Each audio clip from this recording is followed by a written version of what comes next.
Le 21 janvier 1793, un roi de France est exécuté publiquement à Paris.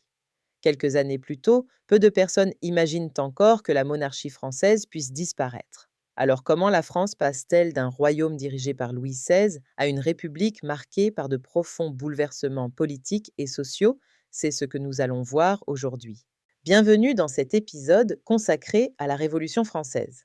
La Révolution française désigne une période de transformation politique et sociale qui se déroule principalement entre 1789 et 1799. À cette époque, la France est dirigée par le roi Louis XVI. La société est organisée en trois ordres, le clergé, la noblesse et le tiers-État, qui représentent la majorité de la population. Mais à la fin du XVIIIe siècle, le royaume traverse une importante crise financière. Les dépenses de l'État sont élevées après plusieurs conflits militaires. Dans plusieurs régions, le prix du pain augmente fortement. Une partie de la population critique également les privilèges accordés au clergé et à la noblesse.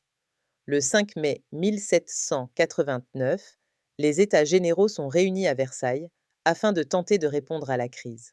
Rapidement, des tensions politiques apparaissent. Le 17 juin 1789, des représentants du tiers-État se proclament Assemblée nationale.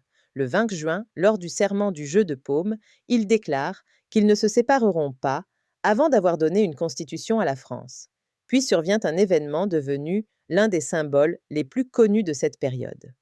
Le 14 juillet 1789, des habitants de Paris prennent la Bastille.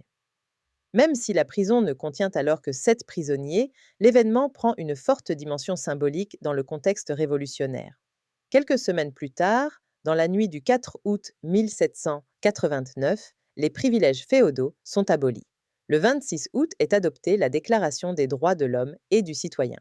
Le texte affirme notamment l'égalité devant la loi, certaines libertés individuelles et le principe de souveraineté nationale.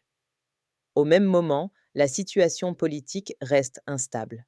En juin 1791, Louis XVI tente de quitter le royaume avec sa famille. Il est arrêté à Varennes, puis ramené à Paris. Cet épisode fragilise davantage la monarchie. Si vous souhaitez approfondir ce sujet, une version complète et détaillée est disponible sur notre site. Le lien est dans la description. Le 10 août 1792, le palais des Tuileries est pris d'assaut.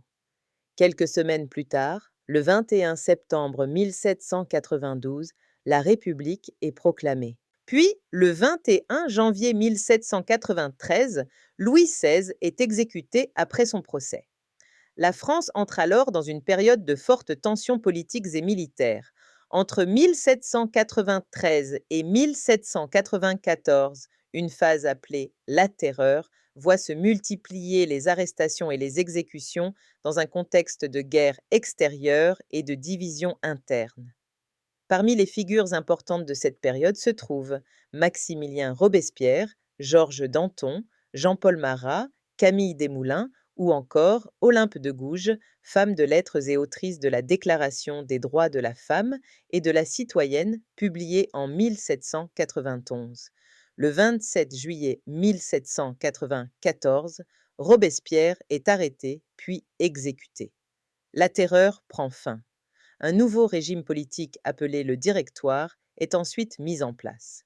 Mais l'instabilité continue. Finalement, le 9 novembre 1799, le général Napoléon Bonaparte réalise le coup d'État du 18 Brumaire et prend le pouvoir. Cet événement marque généralement la fin de la Révolution française. Aujourd'hui encore, cette période reste l'un des événements les plus étudiés de l'histoire. Elle transforme durablement les institutions françaises et continue d'être analysée par les historiens. Plusieurs débats existent encore sur les violences révolutionnaires, sur les conséquences politiques de cette période ou encore sur l'héritage laissé par la Révolution française.